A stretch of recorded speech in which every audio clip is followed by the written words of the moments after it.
Between Gulf War illness and Lyme disease and chronic fatigue syndrome. And that's this Mycoplasma Fermentans. And there's a documentary called Beyond Treason.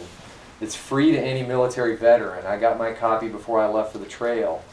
And the very military scientists and doctors that were in charge in Gulf War I in the responsibility of maintaining the troops' health are the ones that are testifying in this documentary about what they found over the next 20 years of what they were exposing their own fellow service members to via the quote-unquote vaccinations and experimental drugs that they were mandated to take before they went over there, the chemicals that were emitted in the war zone, not to mention depleted uranium. It was being used in all the tank and artillery shells.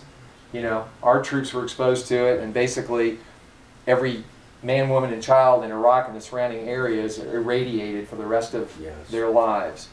And if you saw, you know, the videos of the devastation that's producing to the children being born over there, not to mention the children being born over here from the service members that are coming back with that stuff, while the Department of Veterans Affairs just virtually ignores them. This documentary is really, really good, and it's an eye-opener, and Dr. Garth Nicholson, I mentioned, is one of the researchers that's drawing these connections between Lyme disease and Gulf War illness, and why is this mycoplasma showing up in all of these different infectious diseases when it wasn't there 100 years ago.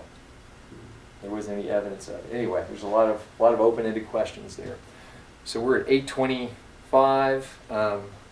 Any other questions before we wrap up? Thank you all for coming out tonight. Steve, you can be at Animo. All right.